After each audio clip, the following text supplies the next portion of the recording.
Boker Tov. Let me start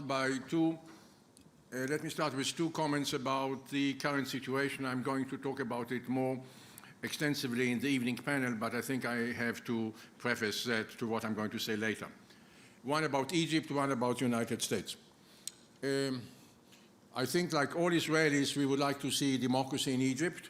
And if Egypt will become a democratic country, democracies, we know, don't go to war against democracies, and this would be the best thing that could happen to Israel if there's going to be a true, consolidated democracy in Egypt. However, I'm afraid this is probably not going to happen. The idea that out of demonstrations that we see now in Cairo, democracy will immediately happen seems to me a little bit too unrealistic. Similarly to what was a response in the West after the dissolution of the Soviet Union.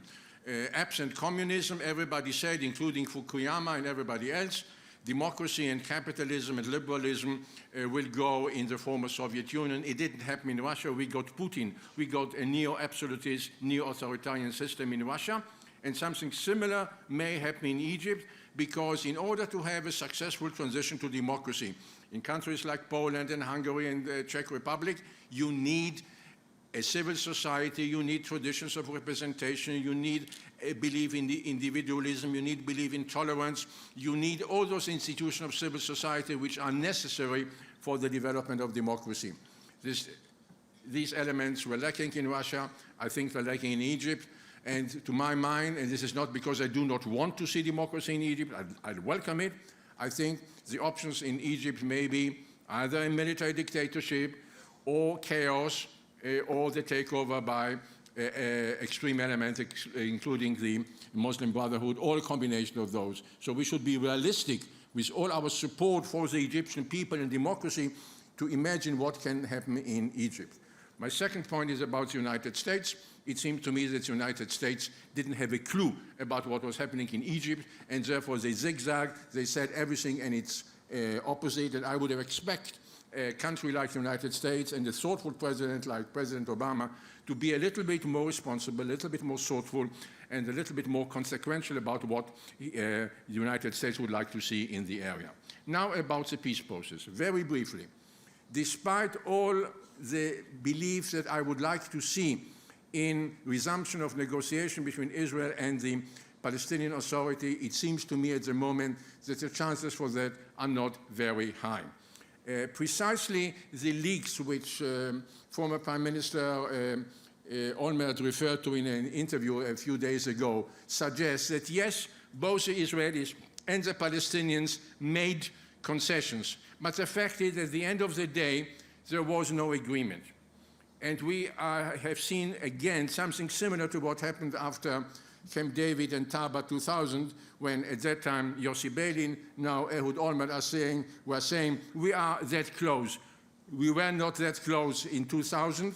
We were not that close under the negotiations with Olmert, because the major issues were not discussed. And the reason that both in 2000 and under negotiations under Olmert, the Israeli side made a willingness to make concessions before elections, when they really didn't have a true mandate to make them, suggests that there is a political difficulty in Israel to make that kind of concession, just as there is a political difficulty on the Palestinian side. What is the alternative? It seems to me it would be a mistake to imagine that we have to look again and again at a final status solution. This is probably not going to happen anytime soon.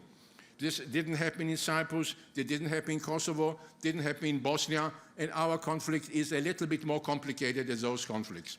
So the idea is not to think what we would like to happen. The reason that Oslo has failed, and I'm saying as somebody who supported Oslo and think it was a great thing to do, because it did create some progress, it did create some mutual recognition, it did recalibrate the conflict, it re-educated both sides, but it was not enough. We have to realize that at the moment, the chances for negotiations about final status solutions are not very great.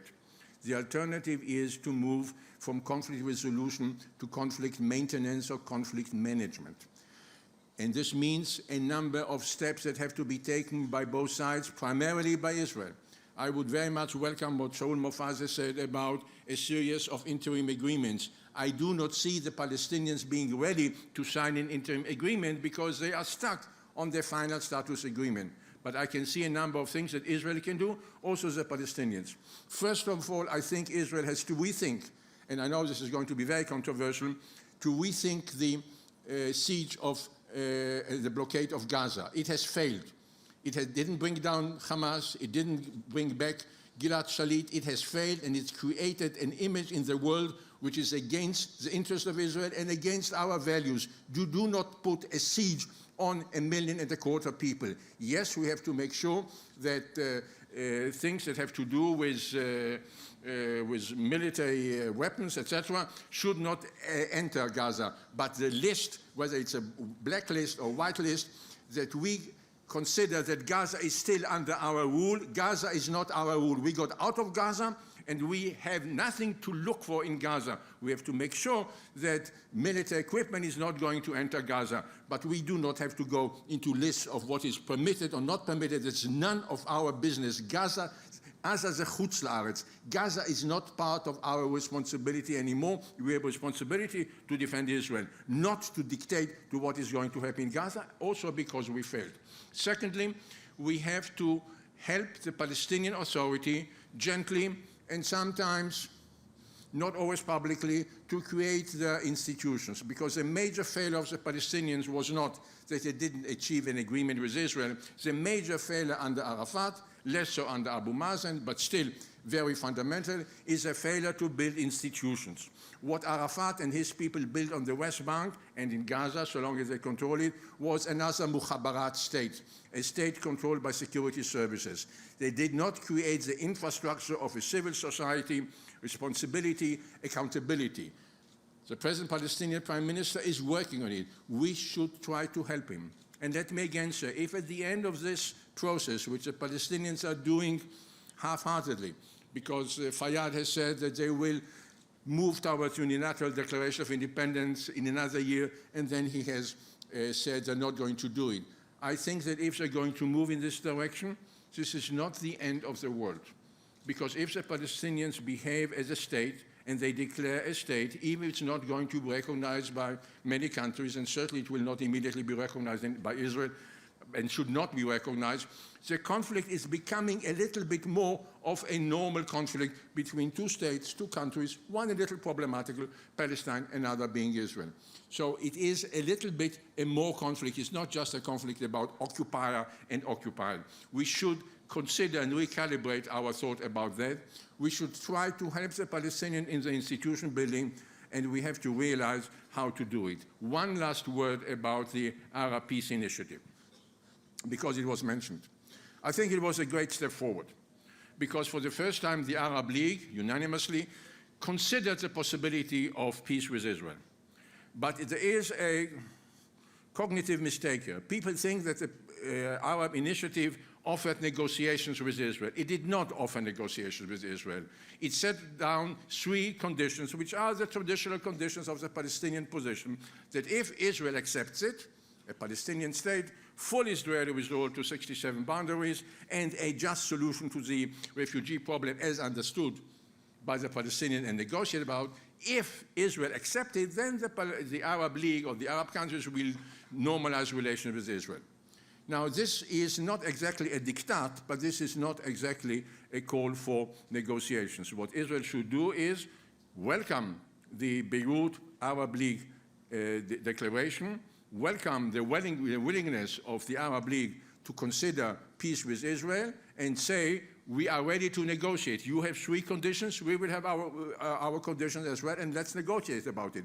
But what the Arab League offered to Israel was not negotiations. They offered to us their position, and they basically said, take it or leave it. Israel should welcome it, which we should have done it immediately, welcome it, but say this is a base for negotiations. What you offered is not base of negotiations, and let me suggest all of you go back and read it. The word negotiations with Israel does not appear in the Arab League declaration. We should press for negotiations. I'm not sure it's going to happen immediately, but we should clear the waters about what is in the Arab League decision, which is positive, and what is not. Thank you very much.